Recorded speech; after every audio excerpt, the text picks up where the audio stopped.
Hello Collective, tingnan natin ang sitwasyon mo. Kung kailan mo ito mapanood, this is a timeless reading at maaaring mensahe ang guides mo para sa'yo. Ang energy ay maaaring maging flip or pwedeng i-switch kung kanino man, okay? Dahil minsan, at kung napipil mong triggered ka, maaaring yung mensahe na ito ay hindi para sa'yo, okay? Thank you so much, Tarot Angels. Yep.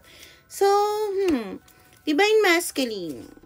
Despite of your gender, tingin ko nagkakaroon ka na ng pressure sa nararamdaman mo at gusto mo mag-cleansing dahil may nararamdaman kang soulmate sa isang tao. So, yun na nga, narealize mo na yung nararamdaman mo sa isang tao na to. So, this is love reading at tingin mo parang time is running out. Maaaring gusto mong puntahan siya. Okay, kung nasaan siya at yayain siyang magbakasyon or i-PM siya na yayain siya magbakasyon. At tingnan natin ano pa nangyayari sa aking collective na nanonood ngayon. Nagalaw. Ano pa nangyayari? Ano nangyayari pa sa aking collective na nanonood ngayon? So, yup. Maaari din na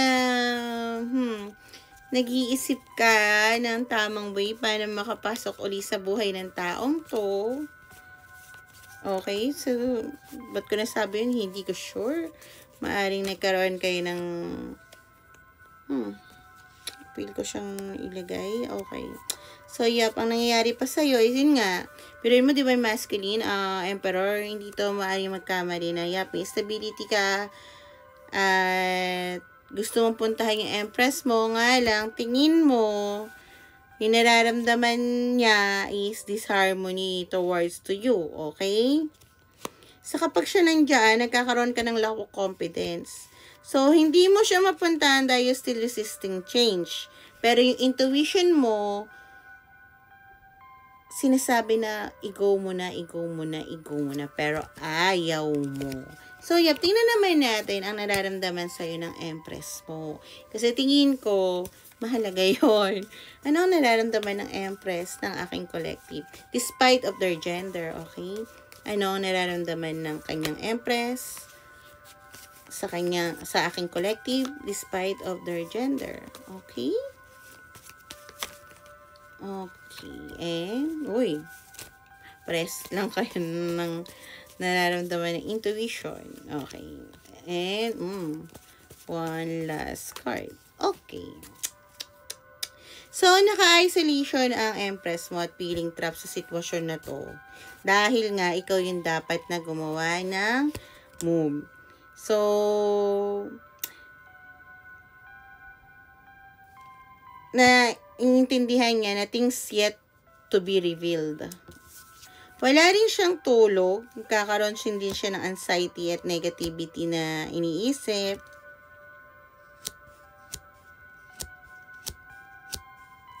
Okay? Tingin ko may regret din siyang nararamdaman. Okay? Pero financially stable siya.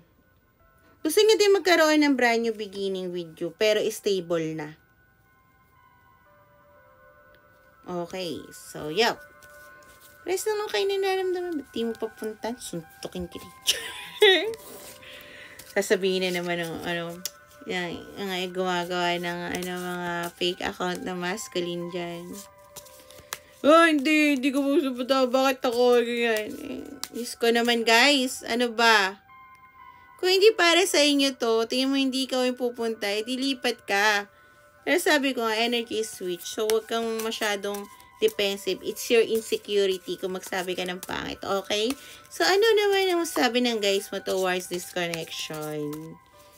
Hindi ko ayaw mo, hindi wag mo. Hindi naman sa akin yung sitwasyon na yan eh. Yung mga bagay na hindi ko hawak. At sigurado yung utak mo, ibablock lang din kita. Bigyan niyo po ako ng maaaring ipayo ng kanilang guide sa aking collective. Please give me, Cancer might be resonate. And one last card. Sabi ko lang yan. Kasi may isang lalaki na tuloy-tuloy ang PM sa akin. Wish mo matutupad. na comment ng comment. Na hindi, ganyan, bakit sino ka ba, ganyan. Nako, kung sino man yun. Tawa ko na lang. Block lang ng block. Okay, matutuwad ang wish mo. Kung ikaw ay masculine energy or yung wish ng masculine energy. This time, handa na ikaw magbigay din ng pagmamahal, ng give and take, okay? Pero pinupunan mo yung sarili mo para yung sobra, may bigay mo din sa isang tao. Alam mo na may emosyon ka na tinatago, may softness ka sa sarili mo, sabi ng guides mo. At kung gusto mong matupad nga yung wish mo, kailangan mong mailabas yan at masabi. May iingat ka dahil maaari may mag-betray sa'yo. Okay? Hindi ko natitignan na masyadong malalim to kasi kung gusto nyo, pwede kayong mag-PM sa akin for personal reading. 150, 300, and 500 lang.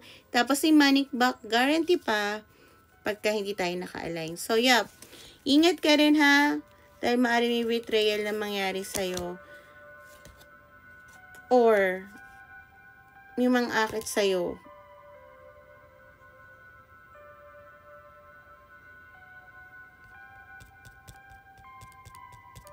Kung ano man din ang naramdaman mo na betrayal before, wag mong dalhin dito sa connection mo na to sa taong to, okay? So, yup. Sana nakatulong to.